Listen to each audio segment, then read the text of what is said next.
Hello everyone, मैं हूं प्रकाश प्रजापति। आज ट्रू मीडिया के पॉडकास्ट में हमारे मेहमान हैं श्री बी.आर. बत्रा साहब। बत्रा साहब, आपका ट्रू मीडिया के पॉडकास्ट में हार्दिक अभिनंदन है। जी धन्यवाद, आपका बहुत बहुत धन्यवाद कि मुझे यहाँ आमंत्रित किया। जी, हम अपने दर्शकों को बताना चाहेंगे कि आपके भीतर क्या क्या खूबियाँ छुपी हुई हैं। हम दर्शकों को बताना चाहते हैं कि आप एक अभिनेता हैं, लेखक हैं, समाजसेवी हैं, फिल्म निर्माता हैं और अमित्र फाउंडेशन के संस्थापक हैं, जो पूरे देश भर में बहुत सारे सामाजिक कार्य कर रही है। और सूत्रों से भी हाल ही में पता चला है कि अच्छी वकालत भी करते हैं, यानी आप एडवोकेट हैं, वकील हैं। पुनः आपका हार्दिक अभिनंदन है बत्रा साहब। नमस्कार। हम प्रश्नों की ओर चलते हैं। हम ये जानना चाहते हैं और हमारे दर्शक जानना चाहते हैं और बड़े ही ललायित हो रहे हैं आपको जानने के लिए, आपको सुनने के लिए कि आप अच्छे स्पेशलिस्ट एक बैडमिंटन खेल खेलते हैं और खेल सिखाते हैं। हाल ही में आपने बच्चों को एक अच्छे समारोह में शामिल किया, बैडमिंटन खिलाया और 60+ होने के बावजूद भी आप खेलना बंद नहीं करते। इन सब के पीछे क्या राज है? जैसे कि आपने बताया, और मैं वकील हूँ, वकालत करता हूँ।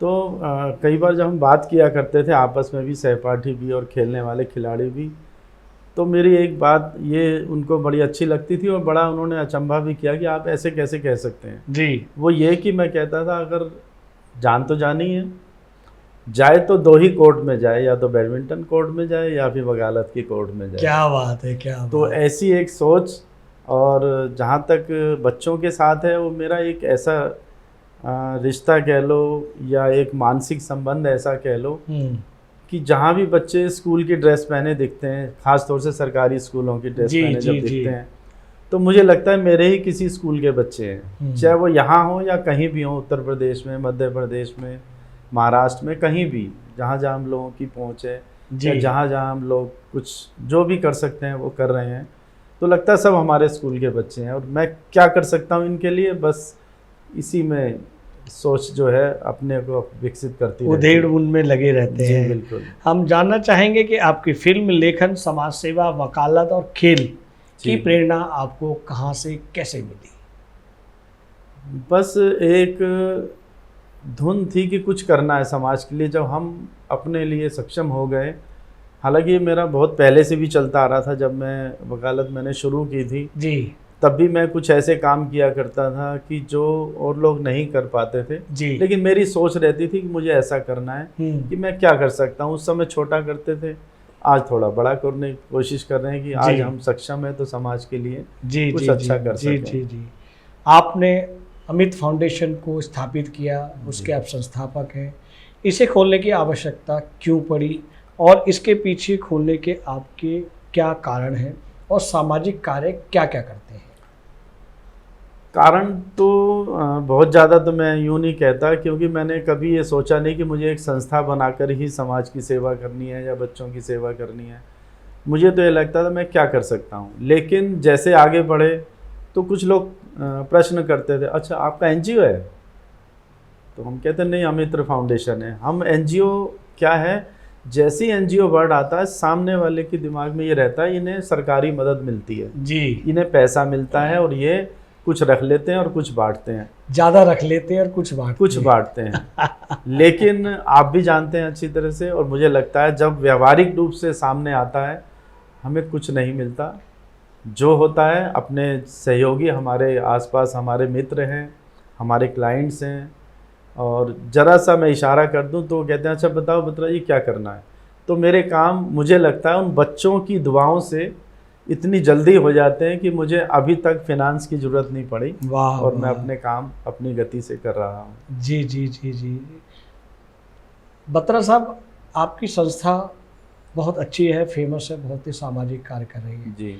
और एक व्यक्ति होता है, चाहे मेल हो या फीमेल हो, उसके मित्र भी होते हैं, लेकिन आपने अपनी संस्था का नाम अमित्र रखा है। इसके पीछे क्या रहा है? ज़्यादा तो नहीं कह सकता, जैसे कहते हो बड़ी लंबी कहानी है, ऐसा नहीं है जी। मेरे जन्म का नाम जो पत्री में होता है मित्र कुमार है जी।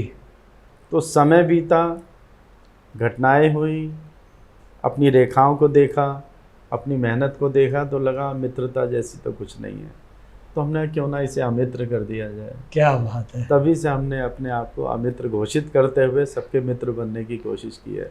वाह वाह, इसके पीछे भी बहुत बड़ा राज है जो आपने कम शब्दों में हमारे दर्शकों से साझा कर दिया। जी बहुत अभिनंदन है, स्वागत है मित्र साहब।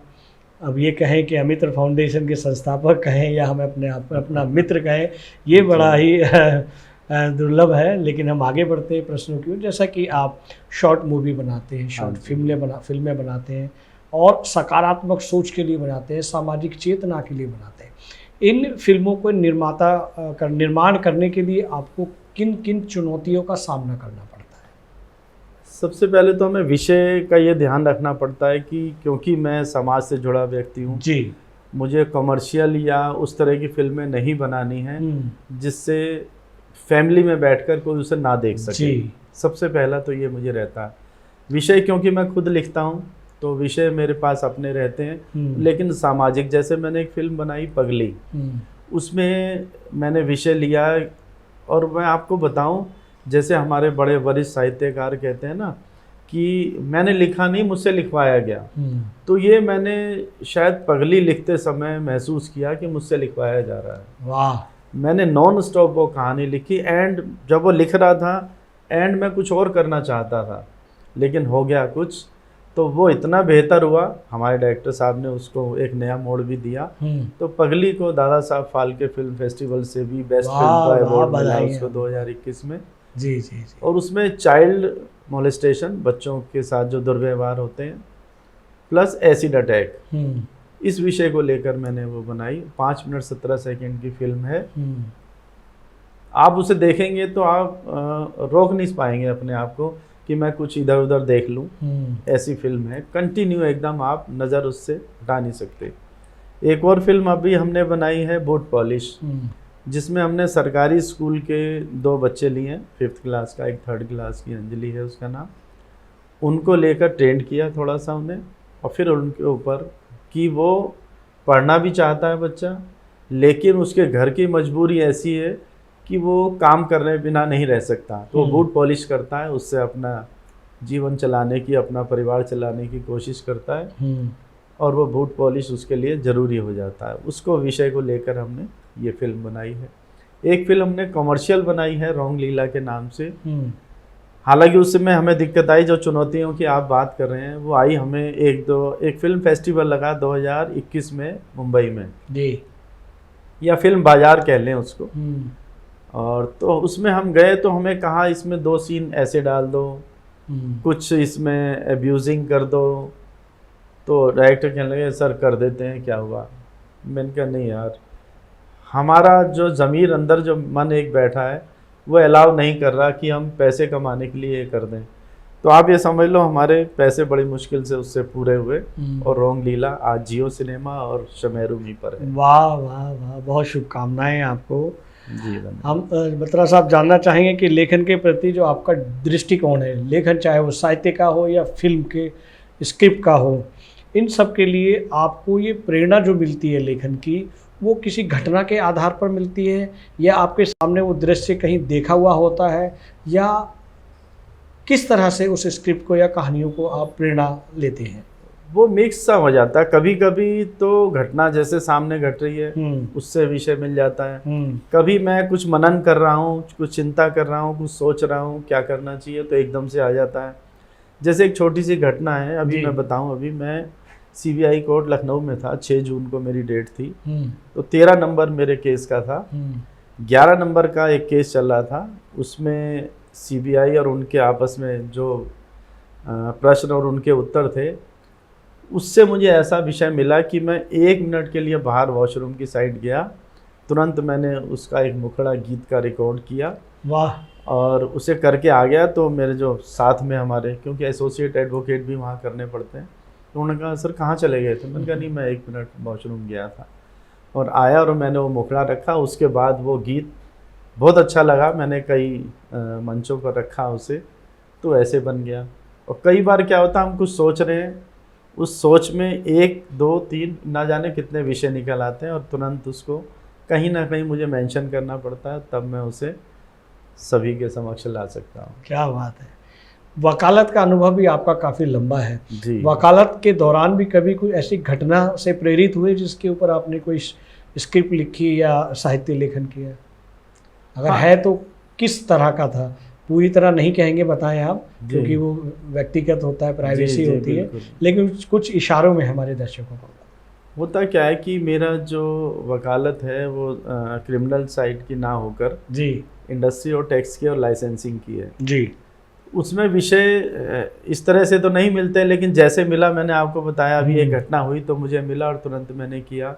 लेकिन वो विषय जिस ओर जाते हैं हम वहाँ से उठाते हैं विषय जी कि कोई क्यों परेशान है, तो उसकी परेशानी का सबब जो बना उससे कुछ चंद लाइनें निकली, फिर उसका कोई गीत बना दिया, कोई गज़ल बना दी। जैसे अभी कोई घटना हुई थी तो मैंने लिखा एक जगह कि कैसी कैसी बात बनाते ये जाने पहचाने लोग, कहते कुछ हैं करते कुछ हैं ये जाने पहचाने लोग, कीमत प्यार वफा वादों की कभी कोई जानी नहीं, कल उनके थे आज हैं इनके बदले यूं ठिकाने लोग, ये जाने पहचाने लोग, ये जाने पहचाने। वाह वाह वाह वाह, बहुत सुंदर, बहुत तो ऐसे विषय भी मिल जाते हैं तुरंत, तो कुछ ऐसा हुआ और अपना कर दिया। बत्रा साहब, हम जानना चाहेंगे, आज के समय में देश में एक घटना कोलकाता में हुई है जिससे पूरे देश में आक्रोश मचा हुआ है। देश ही नहीं, विदेशों में भी इसकी चर्चा हो रही है। उस एक महिला डॉक्टर के साथ उसके साथ गलत हुआ और उसकी हत्या कर दी गई। इसमें पूरे देश में आक्रोश हो रहा है, मोमबत्तियाँ जलाकर दुख प्रकट किए जा रहे हैं। ऐसा कब तक होगा और इस तरह के अपराधों पर कैसे अंकुश लगेगा? मुझे लगता है कि ये घटना आपने कह तो दिया, लेकिन मैं फिर आज सुबह की ही बात है, रात की भी, मतलब 2-3 दिन 4 दिन से लगातार मैं सोच रहा हूँ क्या हम ऐसा कुछ कर सकते हैं कि ऐसे को हम ही सज़ा दे दें जी। क्योंकि शायद वहाँ का शासन संभाल नहीं पा रहा है, वहाँ का शासन कुछ कर नहीं पा रहा है, और हम क्या, हमारे देश के अन्य हमारे नेतागण भी देख रहे हैं, ना जाने क्यों।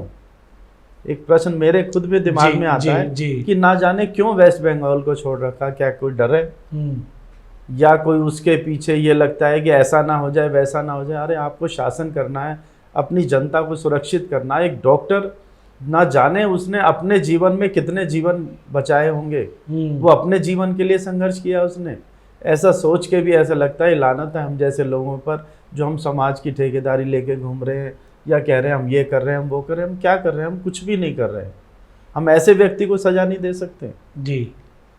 मेरा मन तो ये करता है एक ऐसी आर्मी बना दूं। मैं आज आपके चैनल पे स्पष्ट कह रहा हूँ जी कि जिसका नेतृत्व अगर कोई करता है तो मैं उसके साथ हूँ या मैं खुद करूँ।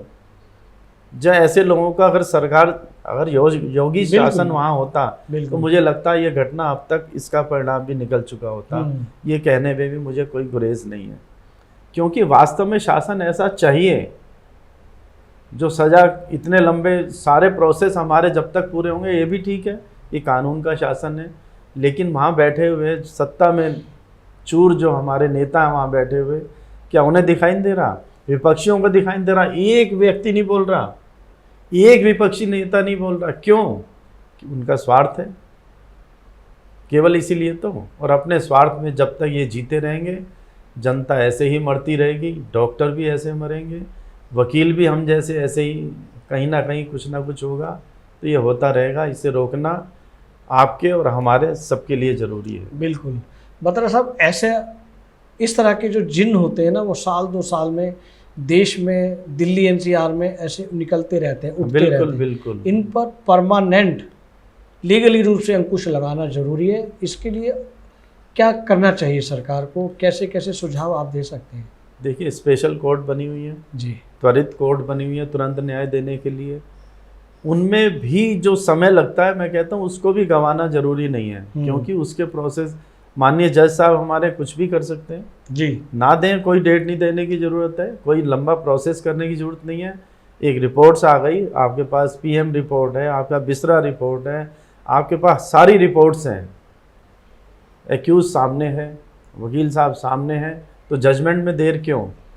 बिल्कुल भी नहीं होनी चाहिए।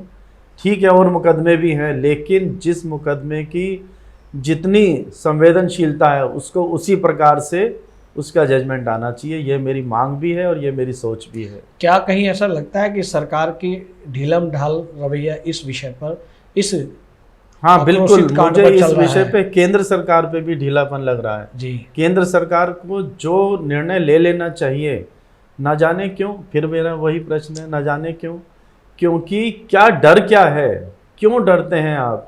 अरे आपका राज्य है, आपके राज्य का मुख्यमंत्री नहीं संभाल पा रहा, तो ठीक है आप डिसीजन लीजिए। सुप्रीम कोर्ट ने भी तो लिया ना, आपने क्यों नहीं लिया? आप भी ले सकते थे, लेकिन आपने नहीं लेना, क्योंकि आपकी राजनीतिक मजबूरियां हो सकती हैं, आपका राजनीतिक डर हो सकता है, आपकी राजनीतिक कमजोरी हो सकती है, कुछ भी हो सकता है। मैं तो क्योंकि उद्वेलित हूँ बहुत ज़्यादा इस घटना से। बत्रा साहब, इस घटना के बाद पूरे देश में देश भर के वरिष्ठ सरकारी और अर्ध सरकारी डॉक्टरों ने हड़ताल की हुई थी।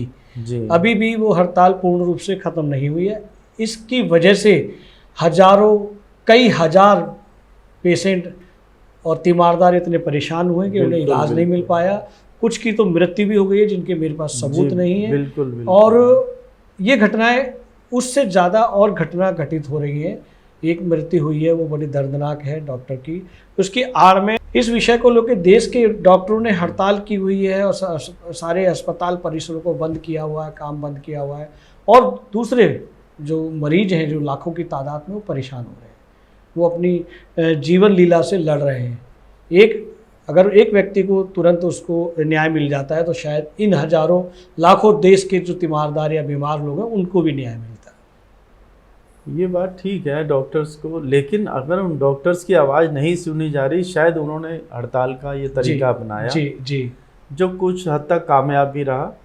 क्योंकि हमारे राजनेता, अगर मैंने कहा ना, अगर केंद्र सरकार ने उस समय डिसीजन तुरंत लिया होता तो शायद हड़ताल की नौबत ही नहीं आती, सुप्रीम कोर्ट का संज्ञान लेने की नौबत ना आती, क्योंकि हमारी केंद्र सरकार आराम से बैठे रही। राज्यपाल ने भी कोई ऐसा एक्शन नहीं लिया वहाँ, ये सब कुछ जानते हुए भी, क्योंकि ठीक है हमारे पास कुछ न्यूज़ देर से आती होंगी जी, लेकिन जो वहाँ पर बैठे हुए हैं, जो सत्ता में हैं, जिनकी सारी इन्वेस्टिगेशन एजेंसियां हैं जिनके पास, उनके पास तो सारी खबर होगी, तुरंत मिली होगी। हम पे ही तो देर से आ रही है। जी जी जी, उन्होंने क्यों नहीं एक्शन लिया? ये एक विषय बार बार उठता है कि क्यों ये नौबत ही नहीं आती हड़ताल की। हमारे डॉक्टर ऐसा नहीं है कि काम नहीं करना चाहते, वो काम करना चाहते हैं, लेकिन उनकी परिस्थितियां भी तो हमें ही पैदा करके देनी है। जी जी, तभी वो जीवन बचा पाएंगे। वो अपने जीवन के लिए संघर्ष कर रहे हैं। बिल्कुल, ये एक बहुत ही गंभीर विषय है और मैं कहता हूँ आम जनता को भी इसमें सोचना चाहिए और डॉक्टर्स का साथ देना चाहिए। लेकिन डॉक्टर्स को भी आम जनता का उतना ध्यान रखना चाहिए कि एक के पीछे, ठीक है वो घटना इतनी दुखद है जिसका कोई वर्णन नहीं है, जिसका कोई एक्सक्यूज़ नहीं है, जिसके लिए हम कोई शब्द नहीं है हमारे पास, लेकिन हमें बाकियों की भी जान बचानी है, हमें ये भी ध्यान रखना होगा। वाह वाह वाह, बत्रा साहब आगे बढ़ते हैं। जैसे समाज में समाज सेवा का क्या महत्व रखते हैं और उस समाज सेवा को बढ़ावा देने के लिए आप क्या क्या कर रहे हैं? मैं कोशिश करता हूँ जब भी कोई स्कूल कॉलेज या कोई भी ऐसा काम करता हूँ, शिक्षा से जुड़ा हुआ, शिक्षा हो या और भी अन्य खेल हों, तो मैं ये कोशिश करता हूँ जो मेरे साथ हैं वो आगे बढ़ें। तो ये ना लगे कि हाँ बत्रा जी ही आगे झंडा लेके खड़े हैं, ऐसा नहीं मैं चाहता। अपने सहयोगियों को सिखाता भी हूँ, बताता भी हूँ कि आपको यहाँ पर ये नहीं करना चाहिए था, यहाँ पर ये करना चाहिए था। तो एक टाइम मैनेजमेंट जिसे आप कहते हैं, तो वो ज़रूरी है और उनका सहयोग के बिना शायद मैं कुछ नहीं कर सकता। बिल्कुल, अपनी टीम के बिना, अपने साथियों के बिना, जो हमारा हर इवेंट में साथ देते हैं, हर कार्यक्रम में हमारे साथ बने रहते हैं। जी, आपने टाइम की बात की, समय की बात की। हम ये भी जानना चाहते हैं कि आप अभिनय, लेखन, फिल्म निर्माण, समाज सेवा, वकालत और बैडमिंटन, ये सारे के सारे कार्यों के लिए अपने समय का संतुलन कैसे बनाते हैं? मैंने कहा ना टाइम मैनेजमेंट, उसके लिए हमें कहीं से सीखना नहीं है जी, बस अपने आप को व्यवस्थित रखना है कि आपका कोई समय खराब ना हो। जी, अगर वो खराब का विषय ये भी नहीं है कि मैं स्कूल में चला गया तो मेरा समय खराब हो गया, ऐसा नहीं है। सबसे ज़्यादा उपयोग तो शायद मैं वहीं करता हूँ जी। और ये रहता है कि सुबह जैसे मेरा टाइम जल्दी उठने का है, रात को जल्दी सोने का है, सुबह खेलने जाना है। कुछ दिन फिक्स हैं मेरे, निश्चित हैं कि मुझे कैला भट्टा स्कूल जाना है, आज मुझे मक्कनपुर जाना है, आज मुझे सिहानी में जाना है।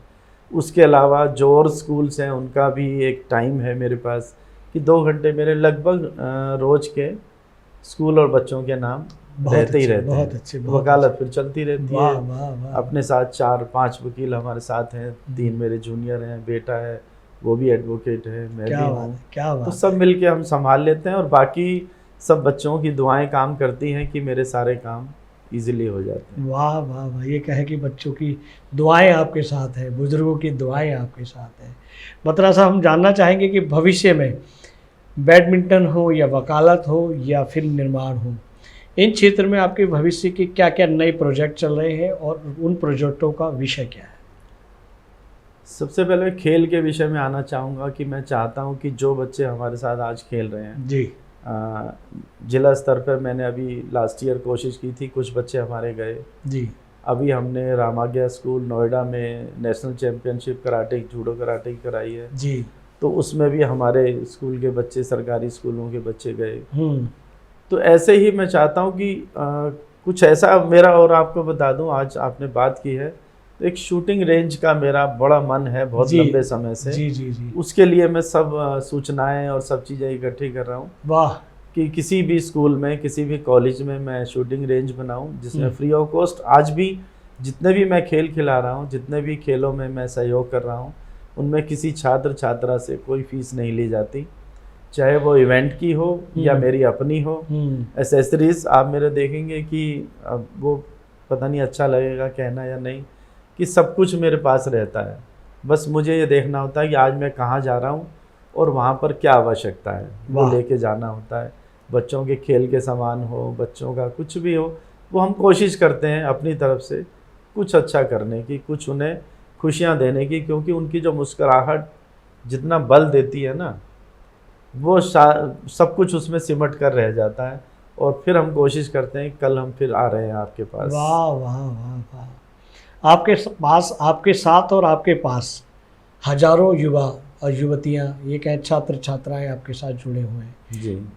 और जो देश के अन्य युवा हैं, इन दोनों क्षेत्र के साथियों, युवा साथियों को फिल्म निर्माण, साहित्य के क्षेत्र में, लेखन के क्षेत्र में, या बैडमिंटन के क्षेत्र में, या वकालत के क्षेत्र में वो आना चाहें, तो उन्हें आप क्या संदेश देना चाहेंगे, क्या करें वो?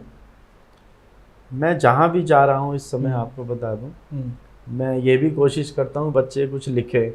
जैसे एक प्राइमरी स्कूल की बात बताऊँ, 3-4 साल पहले की, जी जी जी जी जी, मैंने एक लाइन कुछ गीत की दी, तो बच्चों से कहा, जैसे 2-4 बच्चों ने कहा मैंने सर मैंने ये लिखा है, मैंने ये लिखा है। तो मैंने कहा अच्छा ये लाइन में लिखिए, इसके बाद क्या आएगा ये बताओ, ये तो नहीं कहा ये मुखड़ा है या क्या है। जी जी जी। तो एक बच्ची ने वास्तव में उस लाइन को पूरा किया बड़े अच्छे तरीके से।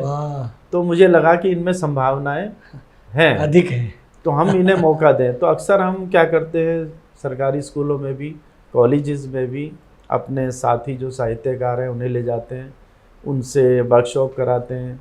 डॉक्टर्स को उनके कॉलेज में ले जाता हूँ, उनकी व्यक्तिगत या जो भी समस्याएं हैं, साइकोलॉजिस्ट हमारे साथ जाते हैं, मनोवैज्ञानिक रूप से वो पूछते भी हैं और बच्चों को बताते भी हैं।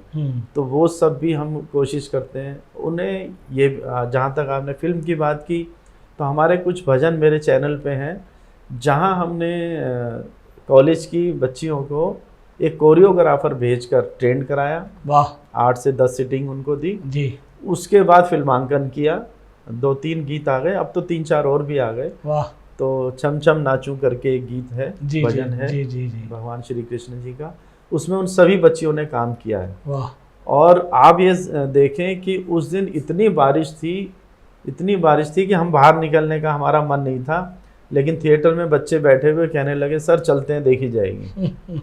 तो उन्होंने भरी बारिश में, जो बारिश कराने के लिए इतना पैसा खर्च होता है, वो प्राकृतिक बारिश, हमने प्राकृतिक उसमें नेचुरल तरीके से बहुत अच्छा शूट किया और भजन भी बहुत अच्छा रहा। तो इसी तरह से हम उन्हें ट्रेंड करते रहते हैं। बहुत बढ़िया। और भी हमारे बहुत सारे भजन या गीत या ऐसे फिल्म में भी हम सोचते हैं, तो मैं सोचता हूँ इन बच्चों को आगे मिलना चाहिए, इन्हें अवसर मिलना चाहिए, शायद इन्हें ऐसे नहीं मिल पाएगा। वाकई सही कह रहे हैं। तो इसीलिए हम कोशिशें अमित्र फाउंडेशन की, हमारी टीम की, वाह, यही रहती है। वाह बत्रा साहब, हम आगे बढ़ते हैं प्रश्नों की ओर।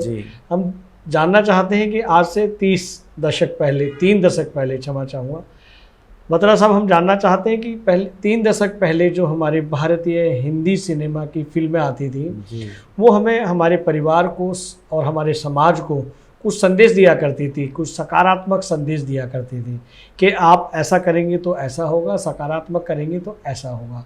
ज़्यादातर जो विलेन हुआ करता था, जो नकारात्मक रोल करता था, उसको गालियाँ दिया करते थे, और जो अभिनेता अभिनय करते थे उनको सकारात्मक दिया करते थे। जी बिल्कुल। लेकिन जो वर्तमान में फिल्में आ रही हैं, उन फिल्मों में, उन हिंदी सिनेमा की फिल्मों में कोई भी सकारात्मक वक्तव्य, विचार या जानकारी या कथा, कहानी नहीं होती है।